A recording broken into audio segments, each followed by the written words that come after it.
It does not have to be a new year, a new you. It just has to be a healthier you in the new year, you guys. Make sure you check down below in the description box where you can find the links to TLC products, including the ISOT, the NutriBurst, the Life Drops, the Resolution Drops. There's just so many things there to help you in burning fat and staying healthy. There's even the new Immune Tea, which I'm going to order. So I can't wait to try that. And I hope they get the sea moss back. But I do love the sea moss from Mint and Ocean. I'm sorry, it's supposed to be a commercial. Yes, okay? Get those TLC products from me, and do not forget that my biggest life change has been through Kiara LASHAE, Team LASHAE, ifyoucanmove.com. You guys get cute little outfits from Peja and Amari. You also check out Just Move supplements because she is helping us with the energy. Okay, this is the energy supplement. Love it. Okay, just got my protein. Gonna get me some after I work out. So yeah, y'all, down below in the description box, support. So you guys are always asking me where I get my glasses from. So I thought I would finally give y'all a real little ad, okay? Firmoo, I can't see, bitch. Okay, I'm just playing. I'm just joking. These are my new Firmoo glasses here. Super, super cute, right? They are prescription because I'm like totally blind. And I got these matte ones that I think are really dope. And I felt like they would go good with the fact that I no longer have hair. You know what I'm saying? But either way, you guys can use my link and give me credit and get you some glasses from Firmoo. Come on in. Sorry, y'all. Y'all know I'm weird. Whatever.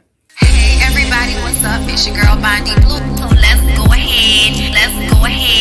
Hey everybody, what's up? It's your girl Bondi Blue. Okay, follow me on Instagram and let's get into the video, right?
I'm coming, y'all.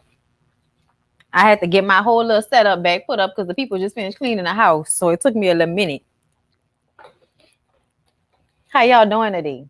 We about to get into these shows in a very informal way because I did not get any screenshots because I did not have time for that. I literally was watching the shows and like folding clothes and shit and just making notes as I went along. Okay. But I didn't want to be too behind. And I wanted to talk to y'all about, the things that took place on this week's episodes of 911, This Is Us, and All American. Okay. Hold up, y'all. I have to, everything is just not where it normally is. Sorry. Hey everybody who was in the movie watch along last night. We had a good time. Cruella was good. Cruella's a Ville. Cruella's a Ville. So yeah, I had to delete it, of course, because YouTube, child ain't got time for that. YouTube does not make it easy on us when it comes to things like that. So as soon as they caught on to it and blocked it in certain countries and had that red shit on my timeline, I was just like, well, all right, then I'm gonna just take it off. It's over. That's okay. You gotta be there for it. I'll try to do those more often too, because that was fun. I had a good time. And we, we're out on my patio and the vibe was all vibey and shit. Child. All right. Come judge for me. Hey, come judge for me. Come judge for me. Come judge for me. Okay, y'all ready? All right. Hey, y'all. Hey, everybody on this good Saturday. Thank y'all for coming to see me. Like I said, informal, no real screenshots. Thank you, Mrs. Real Facts. I didn't know if I was going to have a chance to come to y'all today, but I did. So, because I had to get up early because the cleaning people came early this morning. Like around 8 something. So I had to get up early to prepare for them to get here. And so, it was like, let's go ahead and get this done so we don't have to worry about this next week. So let's go ahead and start off with 911. Do I have anything in here for that? Do I have? Yes, I do. Let's go ahead and start with 911. That's just so we can have a precursor and we'll know what we're doing. Okay? We'll understand what's happening. Thank you so much for the super chat. Did I say that? I hope I did. I'm a little discombobulated. Thank you for the belated birthday. My birthday was on the 26th. Yours on the 24th. Happy belated birthday to you too. Happy anniversary, Ash Tuck. Show you our little love right quick. Happy belated due diligence. Okay, look, all of the May babies, all of the late May Gemini babies. I love it.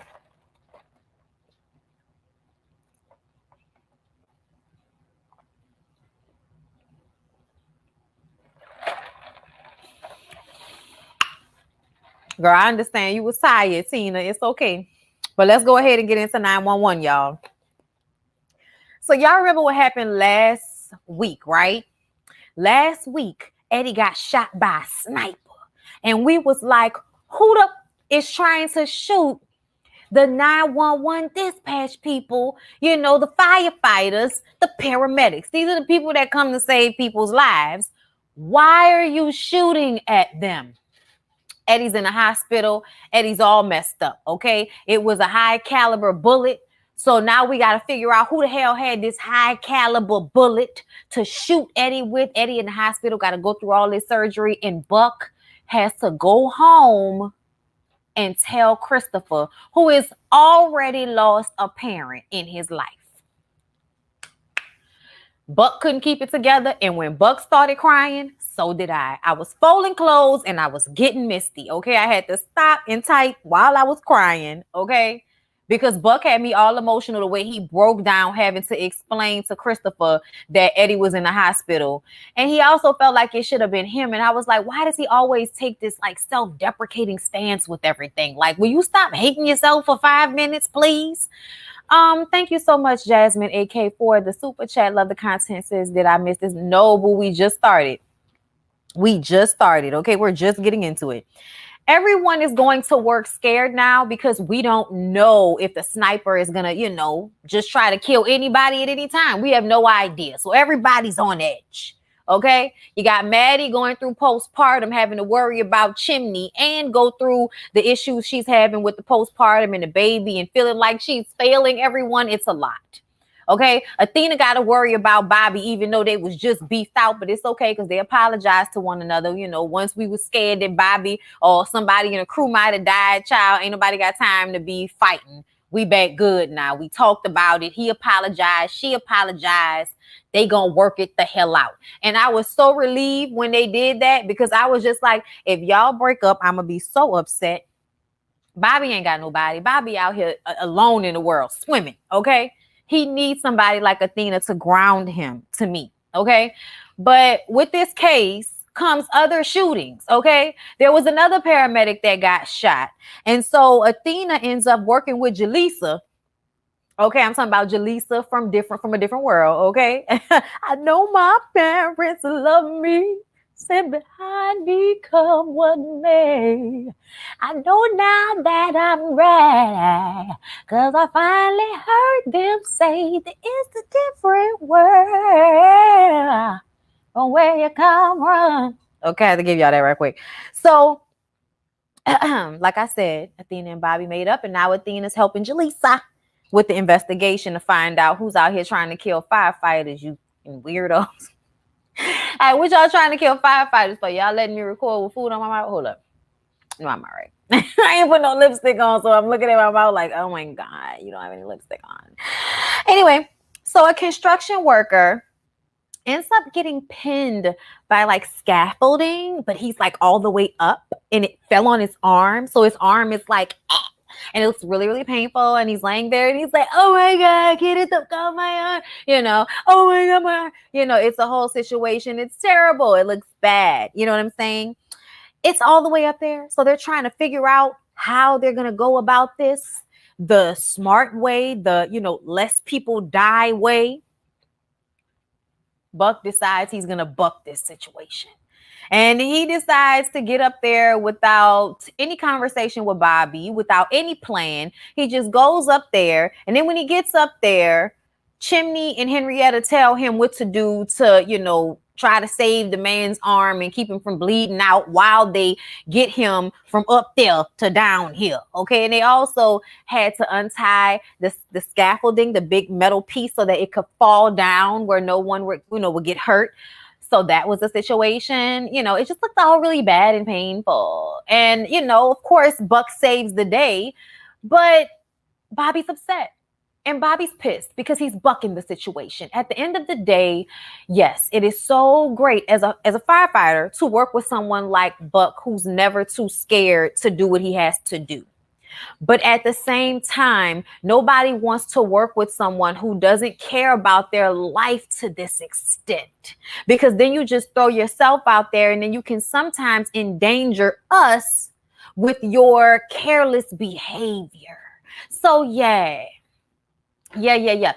Bobby's feeling away right now. And it just seems to me that Buck needs to get some therapy, learn how to love himself, stop trying to kill himself.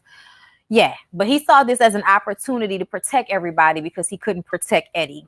Then the reporter bit comes over and now she care about him. Now she kissing on him. Now she want to try to be with him.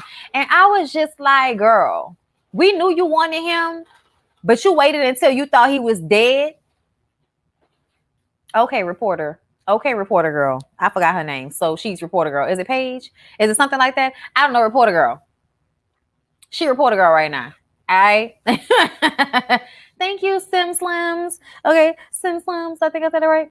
Yeah, Buck needs therapy. So Athena, Jaleesa, and Simone Daddy. Okay, Simone Daddy from All American. Okay, he's over here now playing a police captain of some sort. And he showed up to let them know that the bullet that was found in Eddie was LAPD issued.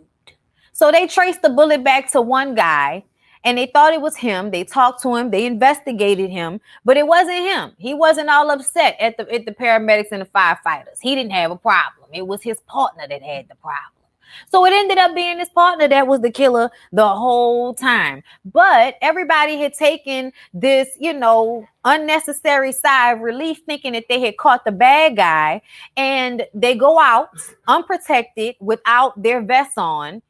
And Bobby ends up getting shot by the shooter in a fire. A building was caught on fire. They go in the building and he ends up getting shot when everybody else was able to rush out. So he was stuck in there in a building on fire with a crazy ass gunman that has a vendetta against the paramedics because they kept saving criminals. He feels like criminals don't deserve to get saved.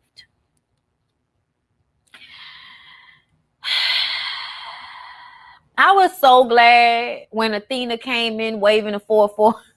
She bust down the door, shot that fool. It was like, I got you, babe. I got you, boo. I was feeling it. I was here for it for sure. I was here for it for sure. And I'm just going to say that guy, I hope he was dead. He probably wasn't, but I hope he was, because it's like, you're too angry with the world, sir. Just go away.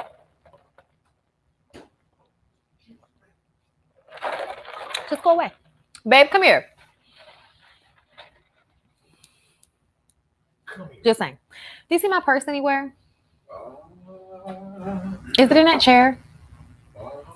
Give me a moment, you guys. I can't do this with no lipstick on. I need my my lip stuff out of my purse. But yes, you guys, all's well that ends well. I cried when a thing to save Bobby. I really got emotional in that moment. Maddie talked to her boss, and her boss said, you're going through postpartum. Talk to your damn husband. Don't quit your job. Okay, if you need to take a break, I understand, but I'm going to need for you to talk to somebody as well. Don't just be out here thinking that you quitting your job is going to solve your postpartum issue. Now, nobody was actually saying it was postpartum, but we could tell it was postpartum. Y'all, that's just what it was. Poor thing. But when she told Chimney was like, okay, we'll get you whatever help you need. We'll do whatever we need to do. I was like, see, we knew Chimney was going to show up. Chimney was always going to have her back and get her whatever it is that she needed to be okay. It's something women go through and forth with the hormones and, you know, the new responsibility. And it's just a lot, you know, it's a lot within itself, and it becomes overwhelming for some people, and you get them help. But, you know, make sure that they don't beat up on themselves about it. I'm glad they talked about that, though, because I feel like that's still kind of taboo sometimes. People love to call women bad mothers and shit, when really, I'm going through something, bitch. I'm not impervious because I'm somebody's mama. The fuck? I'm not your superwoman. Oh, no. I'm not the kind of girl that you can let down and think that everything's okay. Boy, I am only human. All right. Thank you, Quaisha, for the super chat. I don't see Buck and this reporter being together. Something about the chemistry is weird. It seems like he has been more interested in her more than she was with him. This is true, but in some situations, it should be like that, especially when you got a man like Buck that could possibly be an asshole or a hoe. He needs to love her more than she loves him a little bit. Just a little bit. Ompio, just a little bit. Okay. So then we see, y'all, oh my God, I was so in my emotions. So y'all know that Henrietta and her wife Karen are foster parents, and they were foster parents to that cute little girl Nia that we just want to gobble up and eat with our hands. And she ended up going back with her mother, and this is really hard for Henrietta and Karen over this past season, right? Well, she runs into them at the park. Okay. Nia is like, hey, mama, you know, she just running up to everybody, hugging and kissing them. And the lady is standing there like, I don't know what to say, but she ends up telling them thank you. And they all sit and have lunch and talking shit. And it made me feel like they will be a part of that little girl's life, even though she is now back with her birth mother. And maybe she could be, you know, they could be a support system for her, because everybody needs help with these kids. Everybody needs help with these kids. And I feel like we really need to get out of this mind. You can't trust people. That's the problem. But we really need villages, y'all. We need villages. We need more than just the two parents and the grandparents. Like, we need friends. We need family members, aunties, uncles, cousins, people that's going to come get these kids so we don't kill them. You know what I'm saying? So, yeah, beautiful moment. And then at the end, Eddie ended up being okay, right? But goes to the hospital and expresses to him that he wishes it was him instead of Eddie because of Christopher. You have Christopher. Nobody's going to miss me, you know. And Eddie sits down with him at the end of the episode and tells him that a while back he made Buck his, what is it called? You know, the power of attorney for Christopher. So basically, if anything happens to him, he will be the sole guardian for Christopher. You can't die. I need you to be alive in case something happens to me. Somebody needs you. Somebody loves, needs, and wants you, baby. Okay? So I'm going to need for you to stop feeling like you're dispensable, like you can die and nobody's going to care. Them damn parents did a number on that boy. I swear. Thank you, Kyra, for the super chat. Hey, baby girl. Hassan, a little belated birthday. Thank you. I appreciate that. Okay? I know. Don't you love Eddie and Buck's bromance? It was sweet. And it definitely was what he needed to hear. And then at the end of the episode, did y'all see Chimney's little brother finishing firefighter school? I was crying. Y'all, why was I crying? Why was I so emotional when that part came on? This episode was so emotional. I'm actually glad that I decided to make sure to watch it and come back to talk to y'all about it, because it was a very emotional episode. And it was also the season finale. Hey, Saki. Girl, I was wondering if he was gonna come through. Thank you so much for coming through. I also love the fact that Christopher is very much a part of the situation, and that's Eddie's village, having Buck there to help him, another man to be like the person that's most responsible for your kid. Carla was also there to help as well, though. Let's not forget about that. Carla came through in the clutch, but a village nonetheless, and I appreciate that.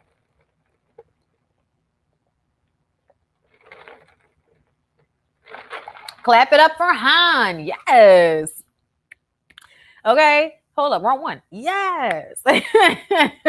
I was just like, oh my God. And unfolding, So it was a really good episode, you guys. Let's go ahead and move on to This Is Us. Do I have a graphic for This Is Us? No, I don't.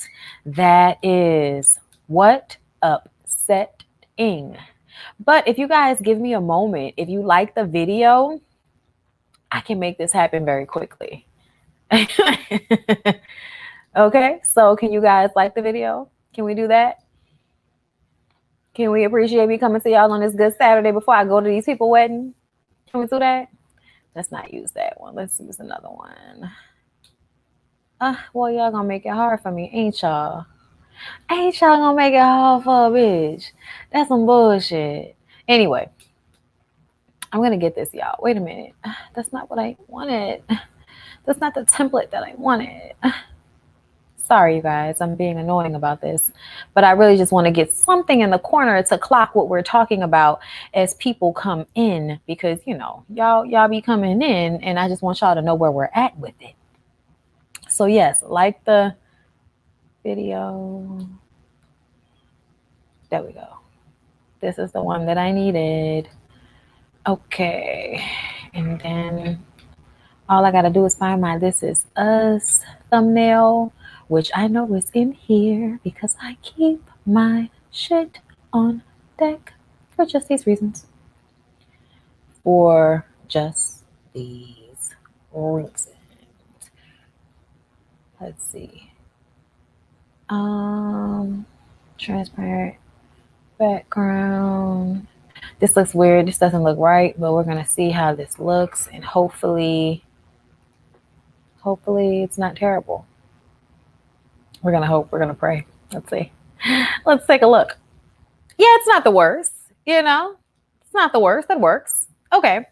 I love you guys for your patience. Let's go ahead and get back into the video. Okay, so This Is Us.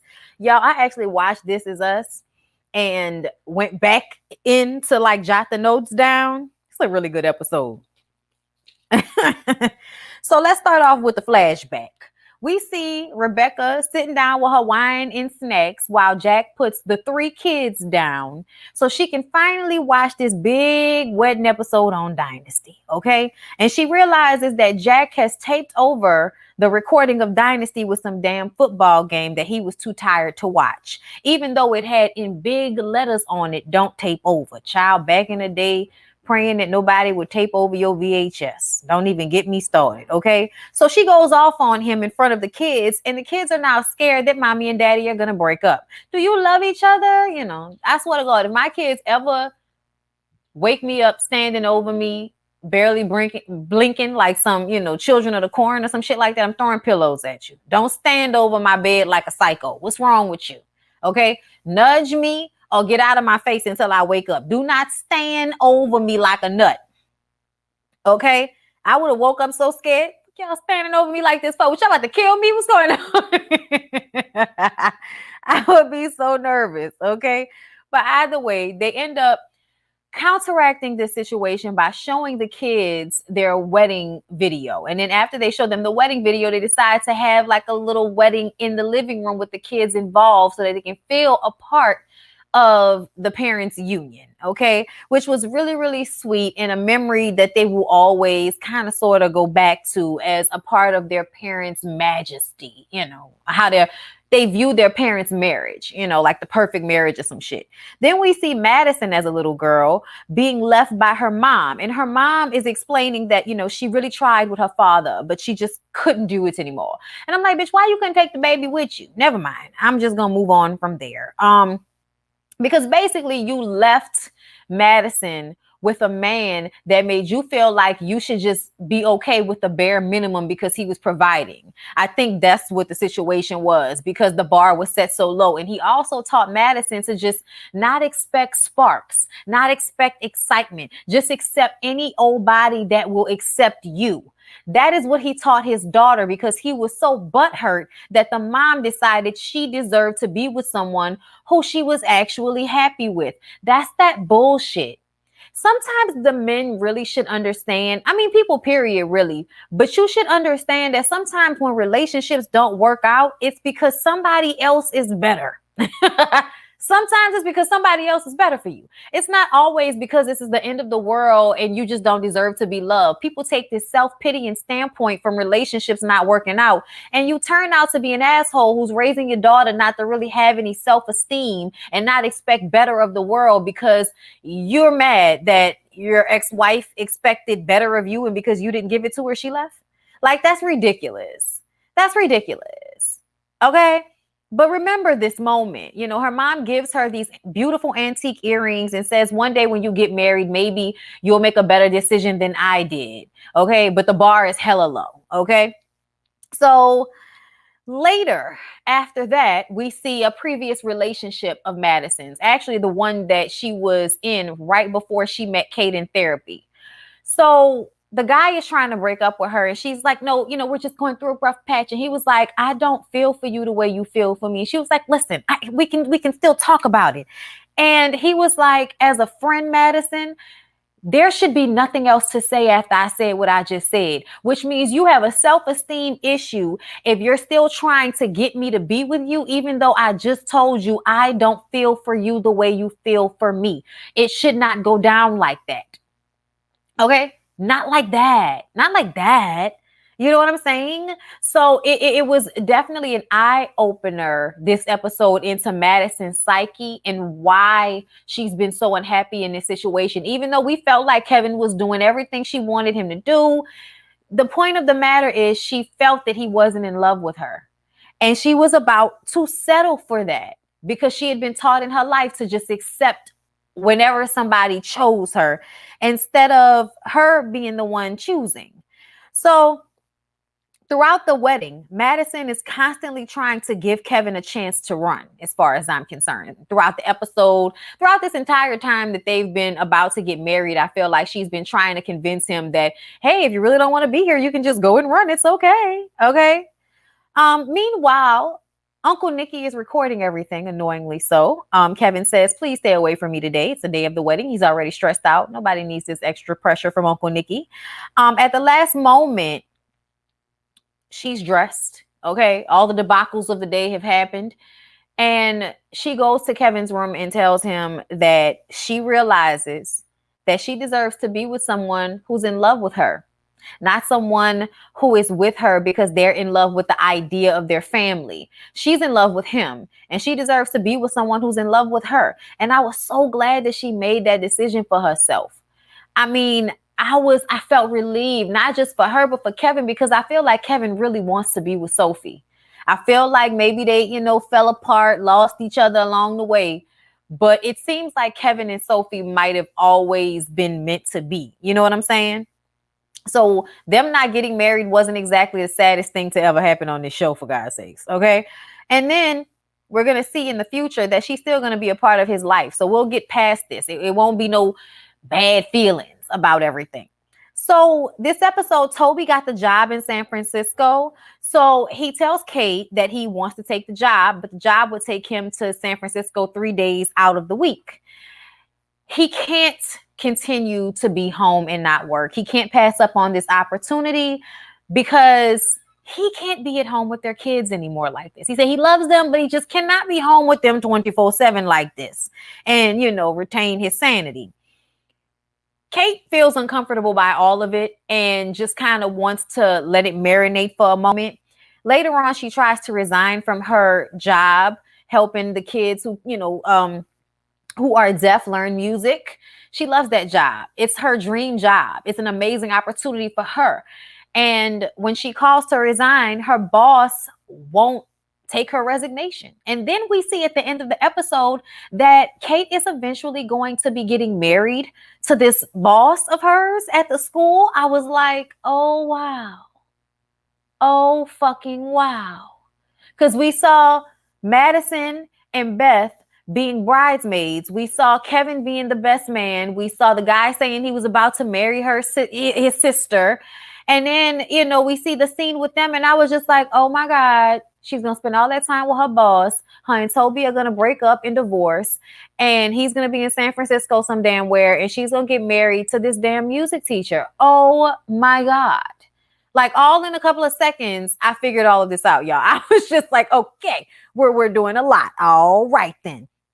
But back to Toby and Kate, because for right now, they're thinking that they're going to build this thing together. Standing strong forever. Nothing's gonna stop us now. And if this world runs out of lovers, we'll still have each other. They think nothing's gonna stop them. They would be wrong. They would absolutely positively be wrong. All right. So then we also found out that Lil Malik got into 5 Ivy League colleges, including Harvard, which seems to be at the top of his list. And if so, that would take him away from Deja. Tess is still giving Beth a hard time this episode, and it's getting to be a bit much. Eventually, Beth confronts Tess to ask her what the hell is going on. And she basically says she feels uncomfortable. She feels like a fraud.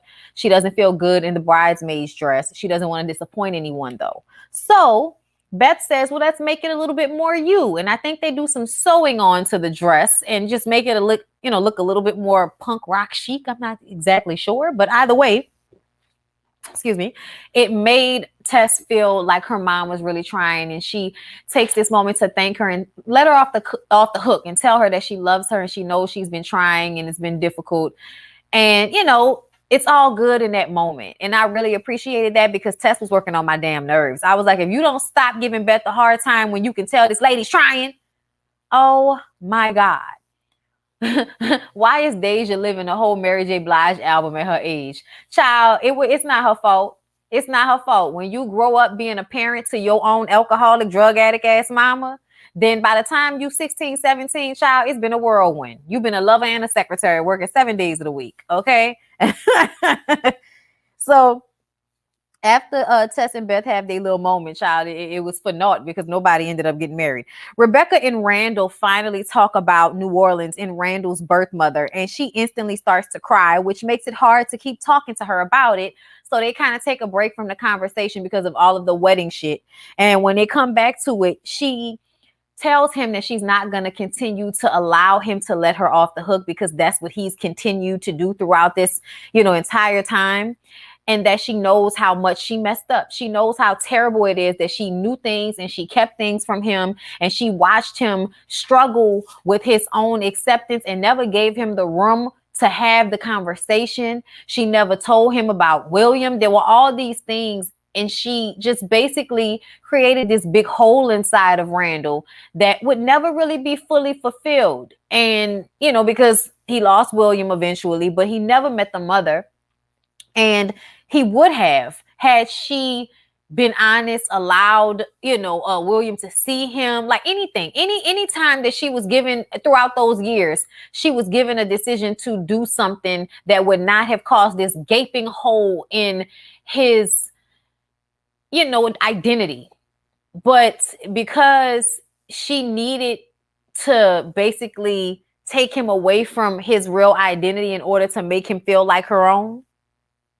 Okay, because she had to do that.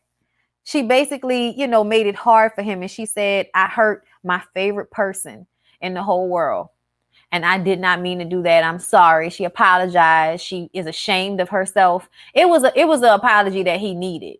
And she was like, I don't want you to think when I cry it's because I'm jealous or because I'm hurt. It's because I know what I robbed you of. And I'm sorry for that. And I want you to talk to me about your mother. And he was like, she's my birth mother. And it was just a moment. And I was emotional. Yeah, no, I had mad respect for Rebecca after that. You know what I'm saying? Because that always plagued me about her. And I was always bothered by that because I knew that she was in her mind feeling like, well, if I can take him away from all of that, then he can be mine, even though he doesn't look like mine, even though he's never going to really be perceived as mine in this world because he's black and I'm white. If I take him as much away from his identity as I can, if I ignore it as much as I possibly can, she probably would have been able to do that with a white baby. She would have been able to do that with a white baby. And a white baby would have just been fine because they would have never been looking for a representation of themselves because they would have saw it. Regardless of them being adopted or not, you look at two white people, you see a representation of yourself. You're a black kid, you look at two white people, you like, where are the black people that look like me? You know what I'm saying? So, yeah, y'all. It was a good episode. We'll be back, though. Please don't forget to like the video. All right. We'll be back for This Is Us. I think next week, right? Still come back next week. So let's move on to All American. Hold up. Let me see what y'all are saying in the comments before I do that. Is Kevin a subtle racist? He comes off to me like that. I don't know if I'm overthinking it. Basically, he is holding it in his person. He's not a racist, but his feelings about his childhood affect how he sees what Randall has gone through, and he's had to like have his eyes open to it. But because their parents were trying to make allowances for Randall being seen as other, they kind of made Kevin feel bad because it always seemed like Randall was getting preferential treatment because he was black versus Kevin understanding the world was treating Randall like shit and they needed to offset for that. So he didn't see what was going on. And a lot of white people actually do think in that way. They really don't understand. They feel like you're giving black people preferential treatment. You don't understand the disparages in how it's not preferential treatment. But if we don't make you act accordingly, if we don't make you be equal, you won't be. That's why there are laws. Just like there are laws that tell you you can't do certain things, because if there weren't any laws, you motherfuckers would do it anyway. If there weren't consequences, you would do it anyway. Sometimes there are consequences and motherfuckers still do the shit. So it's ridiculous to me to not understand why things have to be put in place and put in writing, and there has to be, repercussions when you go against what's supposed to happen, what's supposed to be equal, what's supposed to be right, what's supposed to be just. So I feel like because of Kevin's own feelings of ineptitude and feeling insecure and feeling like he wasn't being loved the way he wanted to be because of how they had to treat Randall, he views it in a certain way, but I don't think it's actual racism. I don't. Because I think he loves the kids. He never acts different with the kids. Like the kids actually love Uncle Kevin, all of the kids, even Deja. You know what I'm saying? So I feel like a lot of people, if they have issue with the parent, they will put all the love into the kids because they kind of have the issue with the parent. I feel like, even my parents, I feel like they would, if they knew they had fucked up with the kids, they would try to fix that with the grandkids, talking about my dad, well, not really fuck it up, but like my dad and my sister, because, she was his stepdad. He was her stepdad, you know what I'm saying? They never, really got along. They butted heads. They were a lot alike. A Pisces and a Leo, y'all, those two things don't go good together. And, they just always had this harsh relationship or indifferent relationship. So when she had my niece, he poured into my niece in the exact same way that he poured into his biological grandson. Everything he got, she got. Everything, all of the treatment that he got, she got. So it was him, I felt like, trying to correct what happened with Christy, with my niece. And when my niece was growing up, she did not understand that, you know, he was not her grandfather because of how she was treated by him. That was her papa. So, you know, I feel like it's kind of one of those situations. So I don't think he's really racist. I don't. I just think that, you know, white world allows white people to just not give a fuck about anybody else's issues or not see things from other people's perspectives except for their own. So y'all, let's get into All American. Okay. I have one for this. Okay. There y'all go. All right. That's damn near the whole cast right there. So let's go ahead and get into it. So y'all, they ended up firing those cops that killed Tamika, that murdered Tamika. Y'all know, I forgot her last name, but Tamika was the young black woman that was murdered by the police officer. She was drunk and sleeping in her car, and they pulled her out of her car and tried to pin her down to the ground. And out of fear and obvious fright and reaction, she, you know, was like, oh my God, get off of me. Like she was trying, you know, she was drunk, and like y'all abruptly woke that lady up out her car and started manhandling her. And when she tried to protect herself like a normal human being would, they killed her. They just pulled out a gun and then shot her like she had a weapon or something like that. Like they couldn't subdue a woman, even though it was two of them. It's hilarious to me. Anyway, those cops ended up getting fired. Well, no, I'm sorry. Yeah, they fired him. And then we see Preach, y'all. Preach is handling Coop's merchandising. At least he wants to handle Coop's merchandising. He made this ugly t-shirt and was feeling so special and excited about himself. And he asked Coop if Layla would invest in him doing some production and working on Coop's merchandising. And Layla wasn't really feeling it. Layla is like, are you sure this hood nigga is the right person? Knowing how to sell drugs doesn't mean that you know about merchandising for a, you know, a music artist and what that entails business wise, online sales, marketing, having a team to put things out and get things to people at a certain amount of time, creating more than just one t-shirt. Like, you know, like all of these things. Like Layla wasn't trying to shit on Preach, but she was being a businesswoman that wants to know where her money is going to go. And if the person we're entrusting with all of this responsibility actually knows what is, you know, a part of all of this responsibility. And Preach was acting like a bitch. I honestly felt like that was kind of out of character for Preach. I know they were trying to make it seem like, you know, he's having like this hood dude response, but Preach is usually one of the calmest people in the room. So to see him blow up at Layla because she was asking valid questions, it made me feel like, are you upset because you feel like you've been pushed to the side for Layla? Or are you upset because a woman is dictating to you what needs to be done in order for this to work?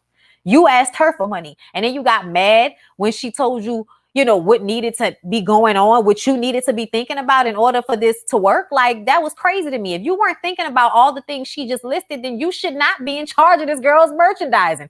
I was like, Coop really loves to like make bad decisions for the sake of loyalty. She loves to do that. And at some point, I feel like she is going to wear Layla thin with constantly questioning what she's doing with her record label. Okay. Just saying. And then eventually Coop decides that she wants Preach to be her manager. I'm like, oh, great. Give him more responsibility.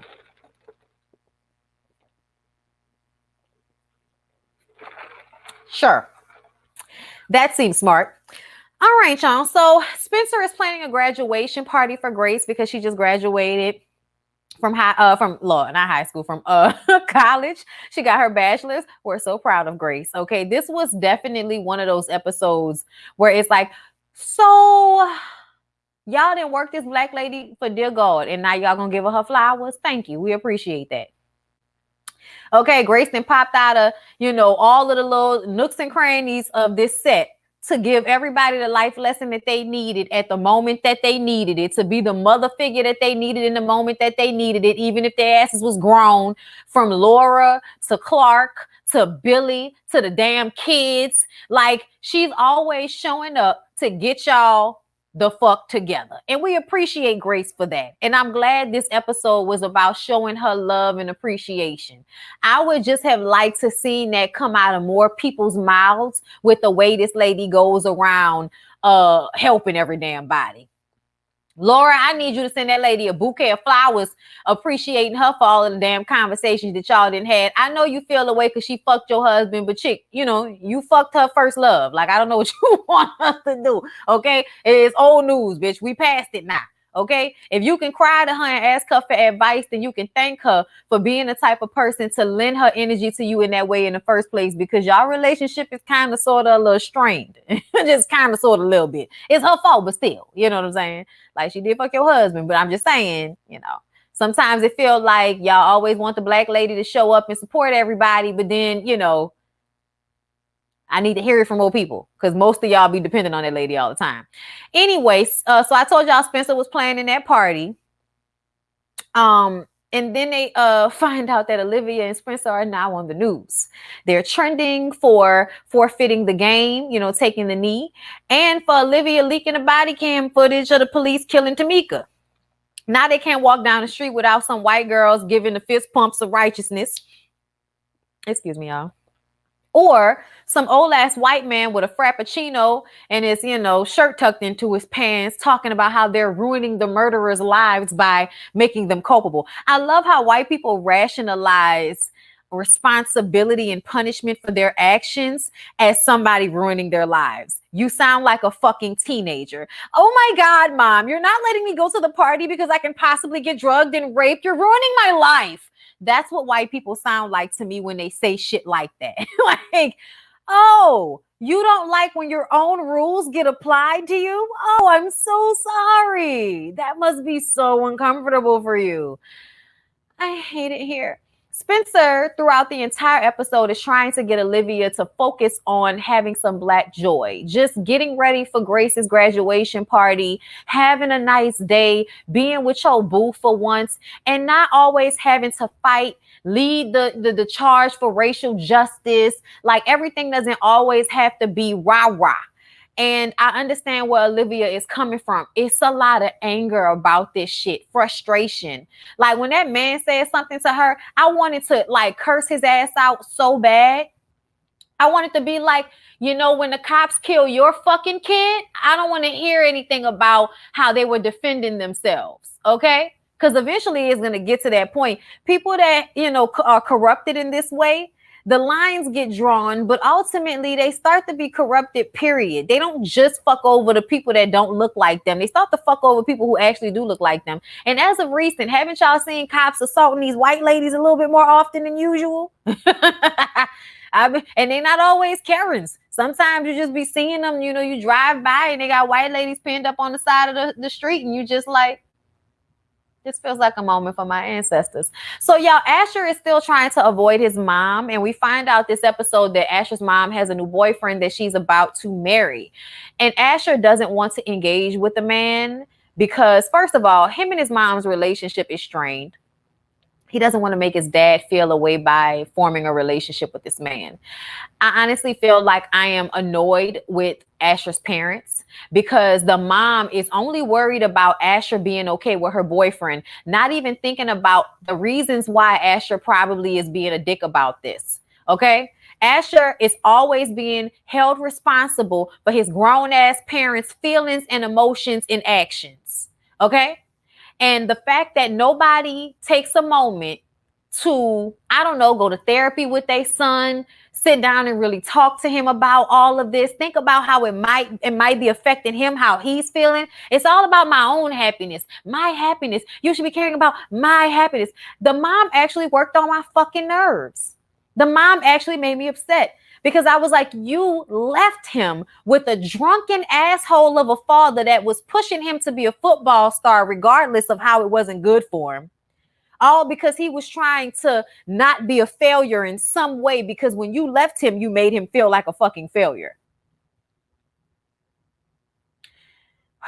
It was just very upsetting to see how everybody, like, you know, them as parents just have no real responsibility to Asher, but always want Asher to show up and you know, show up the way they want him to. He's a kid. When are y'all gonna show up as parents the way y'all should? Okay? Oh my God. Jordan wants Coach Montez to support the team in playing Crenshaw in a, you know, off school ground scrimmage. Since the season ended for them, since they decided to take the knee, in honor of, Black Lives Matter and Tamika, they forfeited the game. And they want to do this game, so this scrimmage game, so that the scouts will come and see them and the kids can still get a shot to go to a college, because they shouldn't miss out on their opportunity to fulfill their dream because they want to make a stand. You know what I mean? So Coach Montez did not want to do this. I don't want to get my players hurt in an unnecessary game, okay? Jordan goes to her and tells her, well, we're going to do it whether you like it or not. We would like for you to be there, but we're going to do it anyway. And he did not tell Billy this. At the last moment, it seems as if Carter, the principal, pulled Crenshaw's football field from the team so they wouldn't be able to have their scrimmage. Like, you just being a bitch. Like, this is so them boys can go to school. This is not about the team as a whole. This is not about the record of football play. It's about these specific kids that are in their senior year trying to make something happen for themselves so that they don't have to work somebody's stupid ass job for $12 an hour. Or 15, whatever the thing is in LA these days. But I just kind of felt like this dude is such an asshole. All his eyeliner, and he just works on my nerves. So Asher tells Olivia and Spencer the lowdown when somebody decided to throw a brick through the cafe's window because it had a Justice for Tamika sign in the window. Olivia is pissed, okay? They are just feeling attacked from everywhere. And now they need somewhere else to have Grace's surprise graduation party. Then some hating ass white girl from the school calls Olivia a clout chaser, basically saying that she was just doing this for her 15 seconds of fame. And Olivia was like, it's 15 minutes of fame, you stupid bitch. Okay. And then the girl throws a drink on Olivia, and Olivia was about to tear that ass up, and Spencer had to stop her. And Spencer had to tell her, he had to, gather her and tell her, you have got to calm the hell down. They are looking to incite anger in you so that they can make you the reason for why they assault you. That's what they do. That's what they do. And we do not find our value in them. So we can't go around kicking their ass every time they devalue us in these streets. Okay. However, I would definitely tell my mom that bitch threw a drink on me and have a summons from the court sent to her house. I'm just saying. She wouldn't have got away with that shit. Just saying. You about to throw no drink on me and think you about to just walk away, you piece of shit. That made me so mad. When Liv got home, Laura was actually trying to see how she was doing. And she was like, I don't want to bother you with it, Mom. It's just a lot right now. And she leaves to go to Grace's graduation party.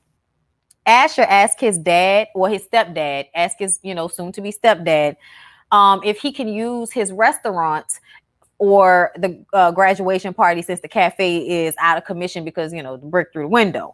And his mom was aggravated because she was like, we're supposed to be spending this time together and you trying to use this to throw a party, so she was all pissed off about it. But her boyfriend was like, it's okay. And I think it's because he understands probably where Asher is coming from and feels like if this will sweeten the pot for him, why not? Like, I'm trying to get close to him, whatever it takes. So Billy tried to talk to Carter, the principal, about the whole little field situation. And of course, Carter is once again going off about how Billy ruined his life back in the day. And he's finally able to explain to him, I had found out my mom had terminal cancer that week, and I took out all my anger and frustration out on you. The week was a blur. I didn't even really remember it. Like, I was traumatized. It's not, it's not the best reason to say why I put you in the hospital, but it's why. And then later on, we found out that Carter lost 2 cousins also, like not too long after that. So they was banging in that area. It wasn't just that you got beat up by the football player. Yo, people was scared in general because young men were getting killed in that area. So it wasn't just the fight. I also don't understand why nobody went and had a conversation with Billy and his father after that situation, because how you going to beat my kid and put him in a hospital and I'm just going to send my kid away and nothing's going to ever happen to your fucking son? Like, we're not even going to talk about it? I don't think so. So that bothered me also, y'all. But Grace, I like how Grace read the shit. It's her day, but we still going to be reading the shit out of people when they need it. Okay? Because Carter seemed to think that he and Grace had gotten to a space where she was no longer going to hold him responsible for him, waving his weight around against Billy and the football team, all for some old high school shit. Yeah, he beat you up. It was fucked up. You had to change schools. People died in the process of that. That's a lot. But then people was probably gonna die anyway. And had Billy not beat your ass, you might have been with your cousin or your friend when they got killed, and your ass could have got popped too. So ultimately, we never know how one fucked up thing saves us from an even worse fucked up thing. Okay, I know that's not grammatically correct. But Grace told him, you need to stop making these kids collateral damage for your trauma. Pull it together, little boy. And then she gets surprised with her beautiful graduation party, and everybody's hugging and kissing his love. And Clark shows up to thank her for reading the shit out of him because he needed it. And I think he ended up giving them the field back for the game. Asher is being a dick with his mom's boyfriend, and Lil Montez, y'all know the coach daughter that he liked, because her name escapes me right now, but she was there with him the whole time, being a good little friend to him. And I was just like, what's going on with them? Is this relationship going to happen or nah? Or not? What's going on? And what it is that Asher has to figure out what makes him happy. And when Olivia, had this conversation with him about figuring out what he wants and going after it, he figured out that he wants to play ball. He wants to play football.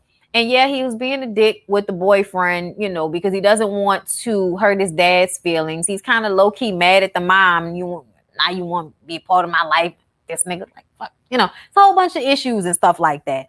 But he definitely relies on her, and I think he has feelings for her. But I think it's emotionally responsible for him to say, I don't have anything to give you. I'm a teenager that's trying to get out of this piss poor of a family that I'm in. I'm trying to make something of myself. That's all I can really focus on right now. I appreciated him for saying that to her, and it was honest. Asher always does shit that surprises me. But I like that moment. And then Layla, one of the homegirls from the treatment center she was in, dropped on her doorstep and was like, hey, can I come and stay with you? I need a place to stay. Apparently she had extended an invitation to the girl when they were in rehab together. Girl, that's a mistake. I can already tell that's going to be a problem.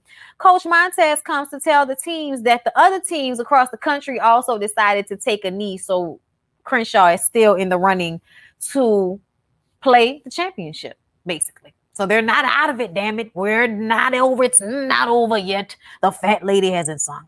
So yeah, y'all. And then at the very end of the episode, Olivia is driving in her car and she sees this cop following behind her. She calls her mom. She's scared.